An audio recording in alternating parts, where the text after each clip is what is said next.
Olá para você que está em casa, o Vida Saudável está começando agora e hoje o nosso programa vai falar sobre o transtorno do espectro autista. Afinal de contas, estamos no mês de abril, o mês que celebra a conscientização sobre o TEA, o transtorno do espectro autista. Alguns dos principais sintomas que podem definir o TEA, o transtorno do espectro autista, é exatamente um atraso no desenvolvimento da linguagem e também problemas de socialização e interação social. A ciência até hoje não conseguiu de fato definir uma causa para o autismo, mas o que tem se visto bastante ao longo desses anos é o trabalho de pesquisadores, estudiosos, associações e principalmente familiares em desenvolver técnicas, em desenvolver ferramentas que minimizem esses sintomas. Por isso, no programa de hoje, eu vou te levar para conhecer o Instituto Santos Dumont, lá em Macaíba, em que lá eles oferecem aulas de paradesporto para crianças com espectro autista. A inserção dessa modalidade na vida dessas crianças mudou completamente a rotina delas dentro e fora de casa. É por isso que encontrar mecanismos e formas de desenvolvimento da comunicação pode ser determinante para o aprendizado de uma criança dentro do espectro autista. O Vida Saudável tá no ar e a gente volta logo depois do intervalo. Até já!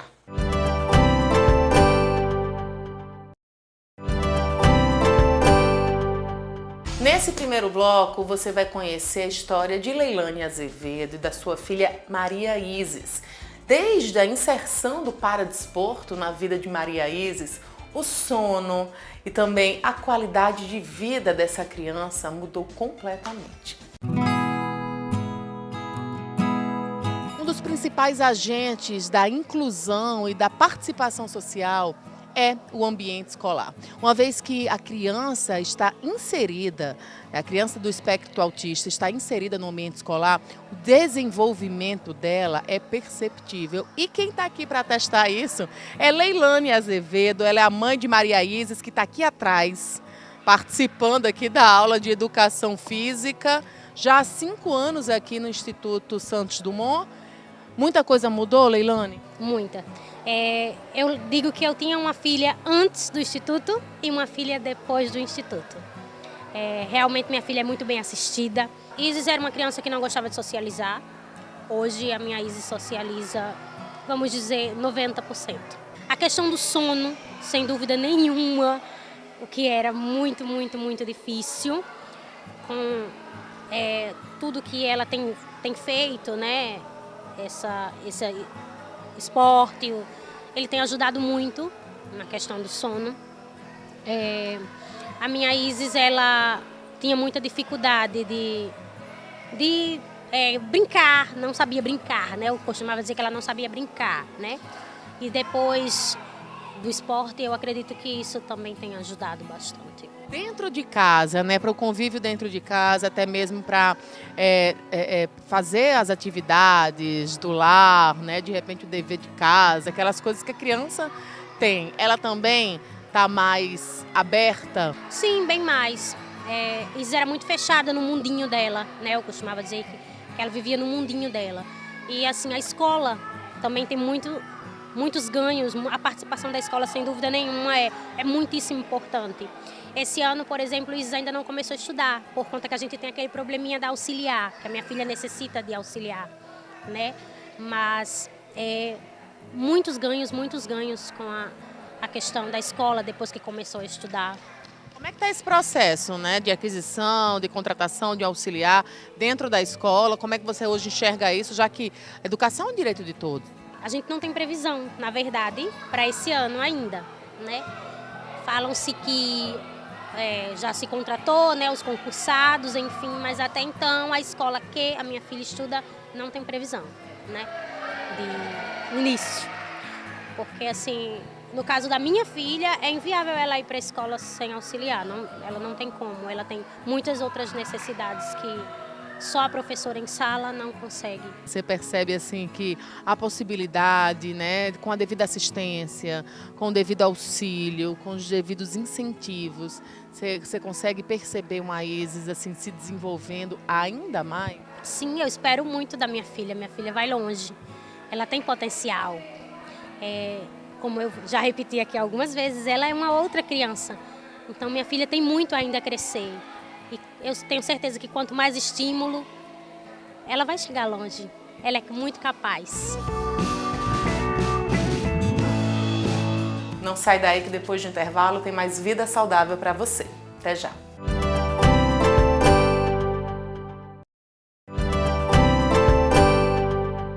Agora você acompanha uma entrevista com Luana Prígio. Ela é preceptora, fonoaudióloga e ela explica pra gente como a inserção desse paradesporto ele foi benéfico para a comunicação e também para a interação social dessas crianças.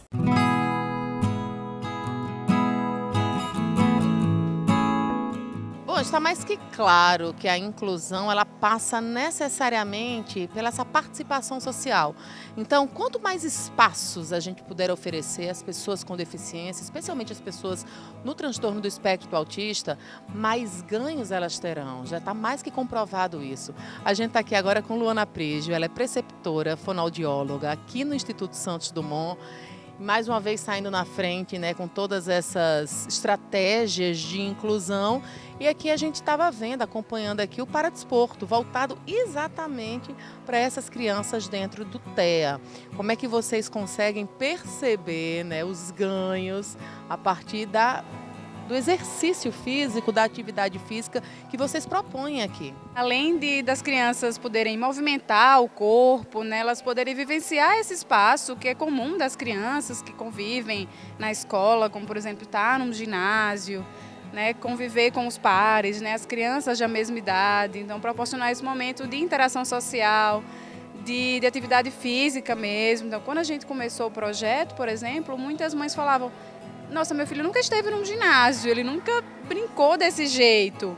Quando a gente para pensar, poxa, deveria ser comum crianças dessa faixa etária terem acesso à atividade física, ao esporte, e a gente vê que isso nem sempre acontece, né? E a gente poder proporcionar isso para elas, então a gente vê realmente os ganhos, tanto delas dormirem melhor, porque fazem atividade física, delas conviverem com os pares, né, e conseguirem se relacionar com os coleguinhas da mesma idade, e conseguirem organizar o corpo melhor por conta da atividade física.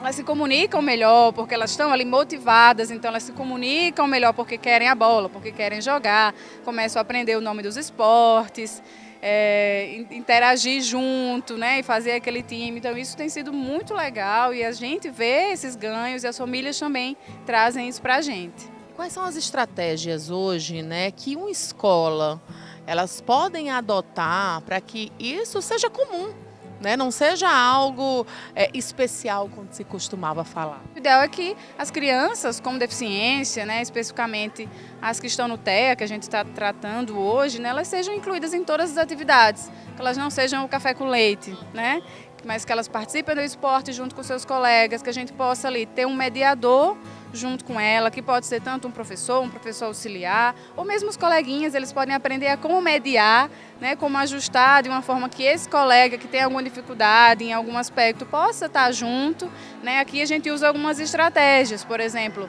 mapear o espaço, né, organizar as atividades antes, então quando eles chegam já tem atividade 1, atividade 2, atividade 3, tudo organizado com os cones, com o que ele tem que fazer, já com a tabela do basquete montada, então ele sabe que eles vão ali passar pelo cone, chegar no basquete.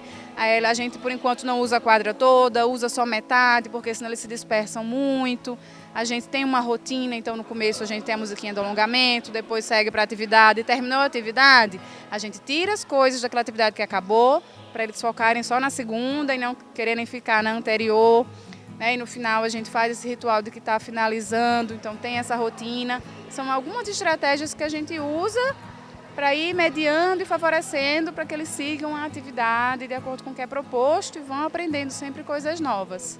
Eu acho que repensar, né, esse ambiente escolar, esse ambiente de inclusão, é também, a gente pode tentar ampliar isso para repensar os espaços físicos. E agora, mais que nunca, a gente tem visto algumas vagas especiais, né, para estacionamento, em aeroportos, voltadas para pessoas no espectro autista.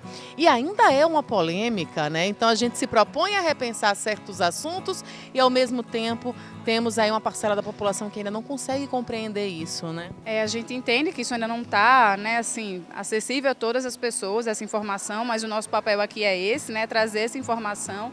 Então, alguns símbolos têm mudado, né, e as pessoas aos poucos vão se apropriando, como, por exemplo, o símbolo do autismo, que por muito tempo foi o quebra-cabeça, né, aquela fitinha com quebra-cabeça, e hoje a própria comunidade autista vem questionando esse símbolo e vem mudando. Então hoje se usa o infinito deitado, ele, né, coloridinho, o 8 deitado, e isso vem mudando e as pessoas vão conhecendo aos poucos, né? Então existe essa garantia de direitos que não são privilégios, são direitos adquiridos, né, como por exemplo o acesso à vaga, à fila preferencial, e está lá o símbolo que representa o autismo, que as pessoas possam saber o que esse símbolo, né, significa, não só o autismo, mas as pessoas neurodiversas, e que isso é um direito adquirido. Isso faz parte desse desenho universal que está dentro, né, da Lei da Inclusão Brasileira, e eu queria que você explicasse isso um pouco para a gente. Tá, o desenho universal, na verdade, ele está relacionado a atitudes, a mobiliários, né, objetos que a gente possa utilizar no nosso dia a dia, né, até mesmo a estrutura arquitetônica, para que todos possam ter acesso. Um exemplo que eu uso sempre é o exemplo da rampa, né, que é mais fácil de visualizar e pensar. Por exemplo, se eu tenho um lugar em que eu posso colocar uma escada e uma rampa, ou só cabe uma escada ou só cabe a rampa, qual é o jeito, né, qual é a estrutura que eu posso colocar para que todos acessem? Então, talvez, em vez de ter uma escada e uma rampa e ia ficar apertadinho, eu posso colocar só uma rampa com uma inclinação boa. E aí toda e qualquer pessoa pode subir. Uma mãe com um bebê no carrinho, uma pessoa cadeirante, ou uma pessoa que tem dificuldade de locomoção, e até mesmo quem consegue andar. Então isso é desenho universal. Outro exemplo é maçaneta. Hoje em dia a gente não recomenda mais que use a maçaneta de bolinha, porque uma pessoa que tem dificuldade para abrir, vai ser difícil de manipular. Até mesmo a gente, se está com a mão deslizando, com sabonete, com hidratante, vai ser difícil. Então a maçaneta da porta, qual é a forma de eu fazer a estrutura dessa porta, na largura, na própria maçaneta, a forma de abrir e fechar, para que todos possam utilizar. E aí eu não preciso pensar numa adaptação. Eu faço de um jeito que todo mundo usa. E isso é desenho universal. Fica mais fácil para todo mundo e acessível para todo mundo. E a gente agora chega, né, num momento que o ISD ele está ampliando cada vez mais, né, o conhecimento. E já que não dá para ter todas as pessoas com deficiência, pessoas no espectro autista dentro do Instituto, por que não capacitar as famílias, capacitar cuidadores? Existe agora um curso, né, específico para essas pessoas, pais e cuidadores. Isso, então a gente vê não só, né, no Instituto Santos Dumont, mas de uma forma geral, esse desafio de conseguir acolher todas as famílias, todas as crianças ou todas as pessoas com deficiência. E a gente trabalha muito na perspectiva do cuidado centrado na família. Então a gente precisa capacitar essa família para lidar com essa pessoa, né? E não só isso, mas capacitar a comunidade como um todo para que as pessoas com deficiência possam ser acolhidas e compreendidas. Então hoje o nosso foco não é só o atendimento clínico, mas também fazer cursos de orientação para pais das crianças que estão no nosso instituto sendo atendidas, mas mesmo as que a gente não consegue acolher, elas podem ser acolhidas no curso para formação, para capacitação, para partilhar conhecimento uns com os outros, e a gente tem colhido bons frutos. Ao longo desse ano a gente está aqui planejando pelo menos mais 2, além do que já está para começar. Enfim, a ideia é sempre poder ampliar. Mais um ano de conscientização a respeito do transtorno do espectro autista. Que avanços você tem percebido aqui na nossa comunidade local? É sempre um dia marcante, o dia 2 de abril. Né? Acho que a bandeira que a gente traz é do anticapacitismo, né? De não ter esse preconceito com as pessoas com deficiência de maneira geral, e que elas estejam cada vez mais presentes nos ambientes, quaisquer que sejam. Né? E de avanço que a gente vê, eu acho que cada vez mais ainda as pessoas com deficiência elas estarem presentes, né? Antes a gente não via, né? E hoje é muito mais comum, e que seja cada vez mais comum, né? Que todos possam viver em sociedade e participar socialmente Isso é o essencial, né? E a gente tirar o preconceito. O Vida Saudável não terminou ainda, fica com a gente que depois do intervalo tem mais.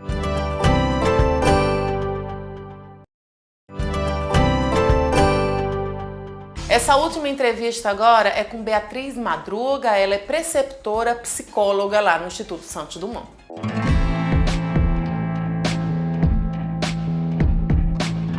A construção de habilidades sociais e emocionais também são possíveis a partir de ambientes aqui como esse. Vocês acabaram de ver aqui o paradesporto voltado para as crianças do transtorno do espectro autista. E agora eu estou aqui com Beatriz Madruga, preceptora psicóloga, que vai explicar para a gente esses ganhos, né? Essa construção de habilidades que pode acontecer tanto no ambiente aqui, né, esportivo, quanto no ambiente dentro da sala de aula. O esporte ele pode trazer muitos ganhos para o desenvolvimento cognitivo das crianças, né? Principalmente porque ele acontece através do lúdico e do brincar. E o lúdico e o brincar favorece muito o desenvolvimento cognitivo e de habilidades sociais das crianças, né? Então, assim, a interação entre as crianças, a tolerância à frustração, a perder, a aprender competitividade, né? A fazer trabalhos em duplas e em grupos, a transpor obstáculos, tudo isso vai trazendo habilidades sociais, né? Que vão sendo construídas aos poucos no evento como o do paradesporto. E a gente também percebe isso com relação às habilidades físicas, né? A motricidade ali das crianças. Tanto do ponto de vista das habilidades motoras amplas, como habilidades motoras, motricidade fina, o esporte ajuda muito. Em geral, as crianças no espectro autista não têm dificuldade de motricidade ampla, mas motricidade fina já tem um pouco mais. Então, o esporte ajuda muito nesse aspecto da motricidade fina e da coordenação motora também. Como fica, né, o ambiente familiar, uma vez que eles passam a frequentar a escola, frequentar aulas, né, o paradesporto? Algumas famílias trazem que sempre é uma noite que as crianças dormem melhor. Que eles estão mais descansados, saem daqui mais aliviados e têm uma noite de sono melhor, né? Tem algumas crianças que tomam medicação, que são muito agitadas, que precisam de medicação para dormir e às vezes o dia do esporte é um dia melhor em casa. Como é que é essa construção, né, de habilidades a partir disso? O brincar, ele é mais importante do que o que a gente imagina, né? Através da brincadeira, a criança mobiliza muita coisa ao mesmo tempo. Então, ela mobiliza a parte motora, a parte física, a parte cognitiva, porque você precisa entender comandos, entender regras, entender o faz de conta que a brincadeira é. Isso é algo muito sofisticado do ponto de vista cognitivo. Entender que uma coisa é um faz de conta, né? Então, além de tudo isso, fazer tudo isso socialmente. Então, habilidades motoras, cognitivas e psicossociais, né? E também afetivas, por que não dizer, né? Já que na interação também entram os afetos, também entra o aprendizado da frustração, da competitividade, de questões desse tipo. Então, a brincadeira em si, ela mobiliza muita coisa ao mesmo tempo de uma forma natural, que a criança não precisa muito aprender. Ela já sabe como fazer, né? Então é por isso que é importante que o esporte seja dessa maneira e que a atividade do brincar seja bem presente na vida das crianças. E a gente, nesse momento em que começamos a perceber a inclusão nas vagas, né, destinadas ali a estacionamento, a aeroportos, e a gente ainda assim tem muita resistência, né, por parte da sociedade, você dentro desse ambiente aqui no ISD, consegue perceber ganhos com relação à causa? Sempre uma data de muita celebração e de muita resistência, né? É luta e celebração na mesma medida. Eu acho que a cada ano que passa a gente tem tido mais ganhos, mais conquistas, né? Tá havendo uma maior compreensão social do que é o autismo, né? Eu acho que a aceitação plena ainda não está acontecendo, por isso que a gente ainda tem que lutar para conscientizar e para as pessoas entenderem do que se trata. Mas é sempre uma data de celebrar também as nossas conquistas. Eu acho que do ponto de vista social, do ponto de vista jurídico, a gente tem ganhado muitas lutas, né? E eu acredito que a tendência é continuar vencendo. Bom, pessoal, o Vida Saudável de hoje vai ficando por aqui. Obrigada pela companhia, viu? Não esquece de nos acompanhar lá nas redes sociais, que é o @VidaSaudávelTVAL, ou ainda lá no meu perfil pessoal, que é o @VemCaLuísa. Próxima semana tem mais Vida Saudável pra você aqui na telinha da TV Assembleia. Até lá. Tchau!